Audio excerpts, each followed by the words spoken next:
AI की इस जबरदस्त रेस में भारत कहां खड़ा है? चलिए इस बड़े सवाल को समझते हैं। ग्लोबल एआई रेस तो रफ्तार पकड़ चुकी है, पर क्या भारत इसमें पिछड़ रहा है? इन्वेस्टमेंट का फर्क देखिए, होश उड़ जाएंगे। ये नंबर्स हमारे सामने की असली चुनौती दिखाते हैं। इसे कहते हैं the great AI gap. America और चीन हमसे बहुत बहुत आगे निकल चुके हैं। चाहे पेटेंट हो, रिसर्च पर खर्च हो या कंप्यूटिंग पावर, हम हर चीज में 4-5 साल पीछे हैं।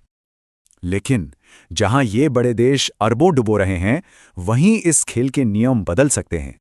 सालों से तो यही लग रहा था कि ये सिर्फ दो घोड़ों की रेस है, अमेरिका और चीन। लेकिन अब चीन से ही एक नया खिलाड़ी आया है जो बता रहा है कि साइज ही सब कुछ नहीं होता। तो मिलिए डीप सीक से।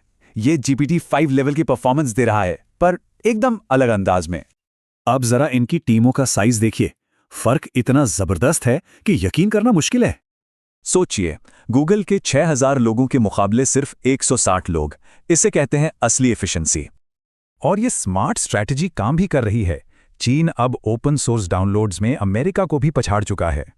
तो सवाल ये है कि अगर ये मुमकिन है, तो फिर भारत अपना एआई मॉडल क्यों नहीं बना पा रहा? क्योंकि एक टॉप लेवल एआई मॉडल बनाने में लगते हैं हजारों करोड़ रुपए। डीपसीक की ट्रेनिंग कॉस्ट करीब 47 करोड़ फिर भी ठीक लगती है, पर बड़े मॉडल्स की कॉस्ट एक GPT-5 जैसे मॉडल के लिए 4200 करोड़ तक जा सकती है, और ये तो सिर्फ एक ट्रेनिंग रन का खर्चा है। और पूरा इंफ्रास्ट्रक्चर खड़ा करने का खर्च पूरे 13,440 करोड़। यह है असली पैसों का पहाड़।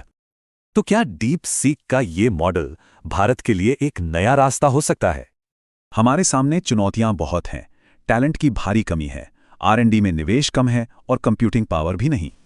सरकार ने इसका जवाब दिया है इंडिया एआई मिशन से। बजट है 10,000 करोड़ से ज्यादा। डीप सीक की कामयाबी हमें एक नया रास्ता दिखाती है। पैसा बहाने के बजाय टैलेंट और एफिशिएंसी पर फोकस करो। और अच्छी बात यह है कि सर्वम एआई और कृत्रिम जैसे हमारे अपने स्टार्टअप्स इसी रास्ते पर चल पड़े हैं। तो सबसे बड़ी बात यह है कि एक दूसरा रास्ता मुमकिन है।